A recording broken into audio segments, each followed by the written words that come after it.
Hello, everyone. Let's start with the Olá, random pessoal, table. então vamos começar agora com a nossa mesa redonda de discussão. First of all, I would like to thank all Antes the de tudo, gostaria de speakers, agradecer for a your todos os excellent talks, palestrantes por suas palestras interessantes. very, interesting. I have learned a Foram lot interessantes about all the demais, different aprendi things you muito have exposed sobre todas essas coisas que in vocês your talks. And apresentaram em let's suas start with falas. the Então, first vamos começar, em questions primeiro for the lugar, audience. com That was perguntas from da Valeria Rola. plateia. That is a Pergunta da question Valéria to Rola. Mauro, but Para o Mauro, everyone could answer e todos aqui their também opinion. podem responder com I sua joined própria opinião. I joined into that question because she asked Eu what gostei should dessa we pergunta do porque ela to get pergunta: patients to o have que você healthy lives? faz para os And please pacientes tell terem uma fast vida mais because I saudável? want to write E, it por down favor, dica because I devagarinho, want to porque know eu what quero you're anotar tudo, trying porque eu quero tentar to advise fazer them o que você achieve disse que healthy eles devem fazer, porque eu What quero should we saber do como é que to eles help the fazem para ter patients? essa vida Because mais saudável. Eu quero saber o que explained você in your fala para perspective eles. that in the Porque você case of explicou bem que no weight gain, caso before de doing ganho de anything, peso, antes de it's qualquer the tratamento, style of life, the food, e com relação à many qualidade other de things. vida e a Mauro. comida que eles comem. I'll Enfim, quero respond in escutar você, Portuguese, Mauro. Eu vou responder em português, tá estou em bem? Brasil. Porque estamos aqui no Então, Brasil.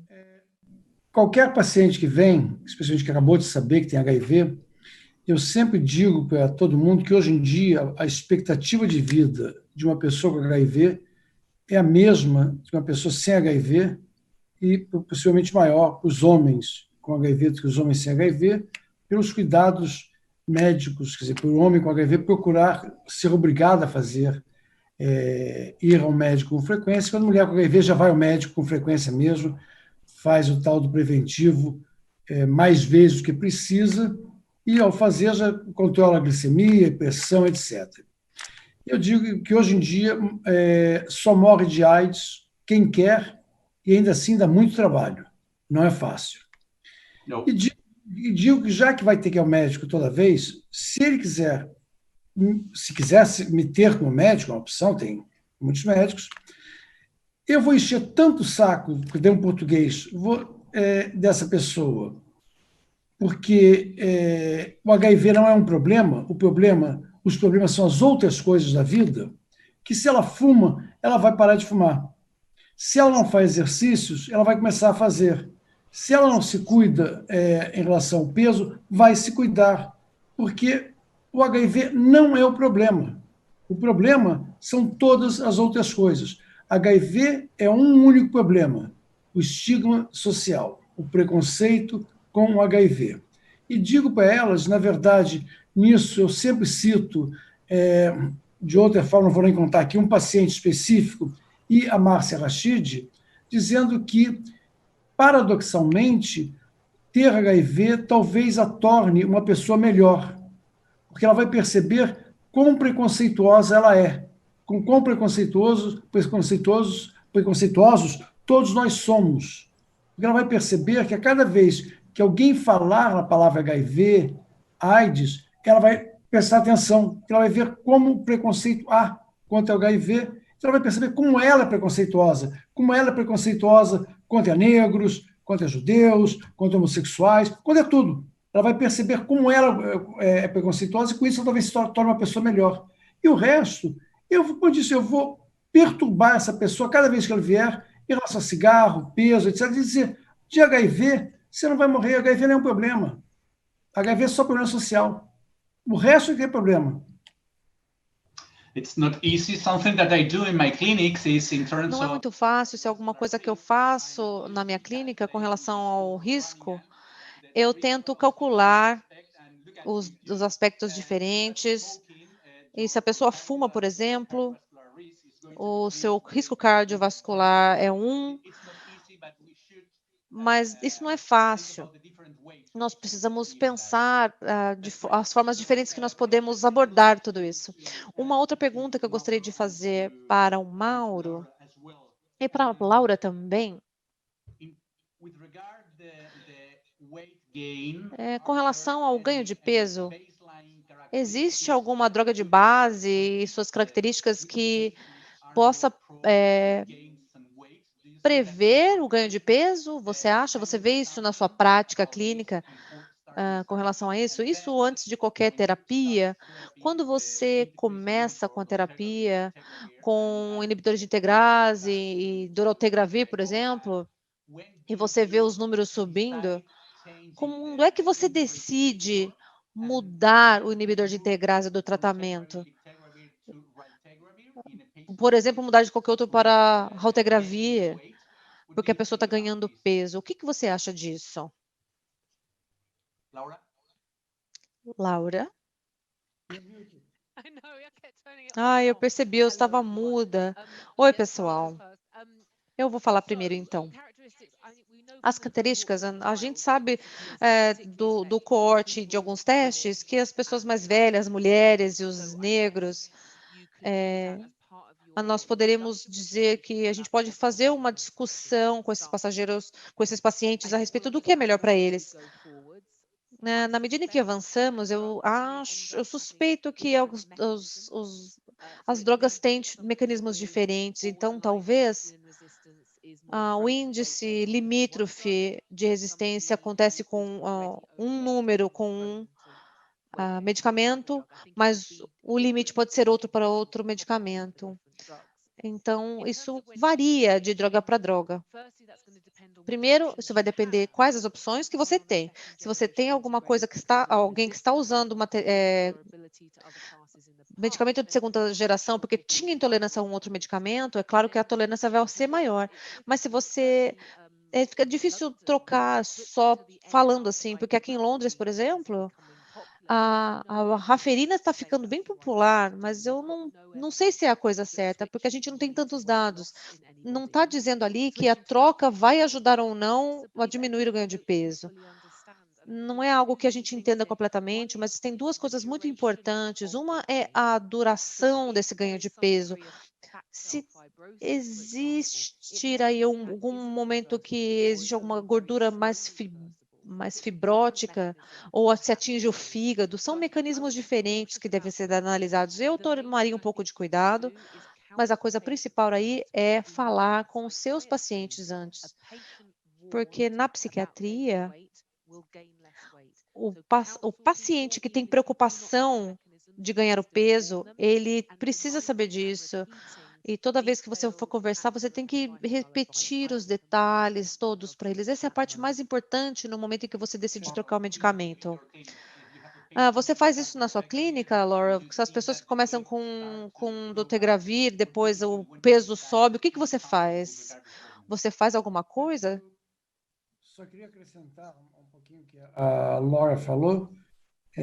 Entre os preditores de ganho de peso, a fora-idade, etc., um outro é a pessoa já ter excesso de peso ao começar a terapia antirretroviral. Esse também prediz ganho de peso. E citar uma coisa que o Andrew Carr chama atenção, e ele falou isso na palestra de Glasgow, a semelhança com a lipodistrofia. Que quando a gente começou a terapia antirretroviral, a chamada HART, a lipodistrofia era muito segura.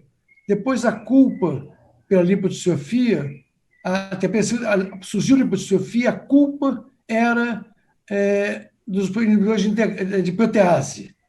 Depois era dos inibidores de testosterona reversa, e que são verdadeiramente culpados. Os inibidores da protease, a forandinavir, não tem nada a ver com a história.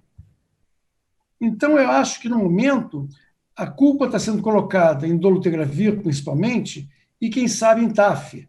E sendo dito que tenofovir faz perder peso ou não ganha peso. Eu acho que é muito cedo para a gente determinar, como a Laura disse, talvez são mecanismos diferentes, cada um faz uma coisa distinta. Eu acho que é um pouco cedo para a gente saber quem faz o quê e como. Eu, talvez, pelo tipo de prática clínica que eu tenho, de pacientes privados, eu tive paciente privado no Rio de Janeiro, por definição, são brancos, e por definição tem dinheiro, e por definição, por ser branco com dinheiro em Ipanema, na zona sul do Rio, muito pouca gente tem excesso de peso.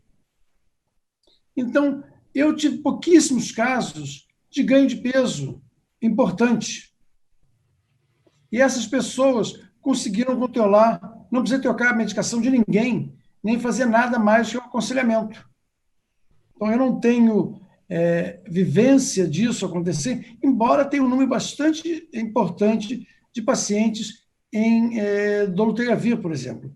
Que eu me lembro, tem um paciente realmente que reclamou de ganho de peso.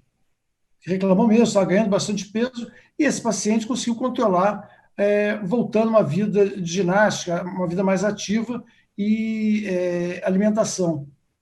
Então, eu não sou talvez um bom exemplo para isso. Ou talvez seja, sabe, por não ter pacientes com que aconteça isso. Thank you, Mauro. A quick question to you, Paulo. Obrigado, Mauro. Uma pergunta para você, Paulo, com relação ao CTC dolutegravir. Qual que é a sua opinião sobre essa combinação para os pacientes? Você vê alguma situação ou alguma preocupação com o uso dessa combinação? Então, eu sou bastante favorável, né, ao uso dessa combinação para pacientes em início de terapia. Né? Nós temos que pensar que nós vamos expor o nosso paciente a drogas por décadas, né? E quanto menor a exposição, melhor, né? Desde que com segurança.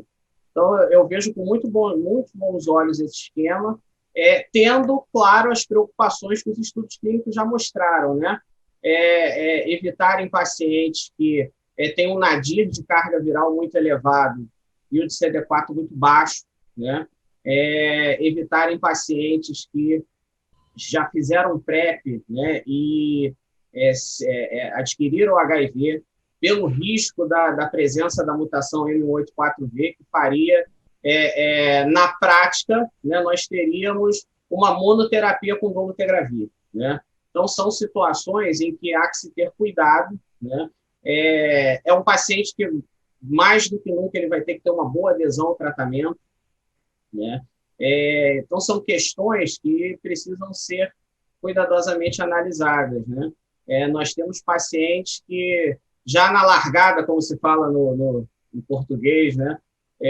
Já demonstram para a gente uma grande possibilidade de ter uma adesão mais complicada, por exemplo, né? Então, para esses pacientes, o esquema duplo, a meu ver, não seria adequado.